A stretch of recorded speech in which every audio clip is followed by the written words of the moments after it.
Happy Sunday সবাইকে। তো আজ তো সানডে, কাল স্যাটারডে ছিল, কাল আমরা মাটন খেয়েছি, তাই আজকে খাবো চিকেন। বিকেলে চিকেন, সন্ধ্যে মানে ডিনারে আমরা আজকে চিকেন এগরোল খাবো। সেই রেসিপিটা মানে আমি কীভাবে বানালাম তোমাদেরকে অবশ্যই তোমাদের সাথে শেয়ার করব। তো আজকে চলো দেখে নিই আমি কি রান্না করলাম।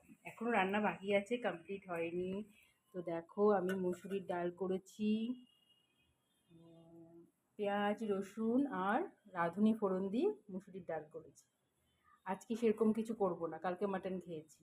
তো আজকে বিকেলে আবার চিকেন এগরোল খাবো, তাই জন্য দাদাকে বলেছি, মেয়েকে বলেছি বেশি কিছু করব না।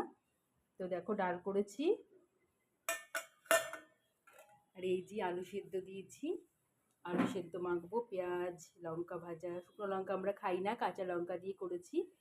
আলু সেদ্ধ দিয়েছি বেশ অনেকগুলো, এটাকে পেঁয়াজ রসুন কাঁচা লঙ্কা লেবু দিয়ে মাখবো, দারুণ লাগে খেতে, জানো তো তোমরা সবাই, এটা বাঙালির আমাদের প্রিয় খাদ্য। আর এই ভাত করেছি। আর যেটা এখন করছি সেটা হচ্ছে, দেখো এই যে পাবদা মাছ। পাবদা মাছ এনেছে দাদা বাজার থেকে, কালকে এনেছে।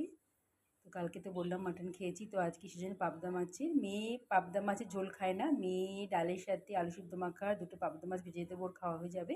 তো পাবদা মাছের ঝোল করব, সর্ষে দিয়ে না, সর্ষে দাদা খেতে চায় না, ইলিশ মাছ একমাত্র সর্ষে দিয়ে খায়। আর এই যে আমি মশলা বেটেছি অল্প করে, একটু পেঁয়াজ আদা জিরে টমেটো দিয়ে, তো এই মশলা দিয়ে আমি পাবদা মাছটা করব।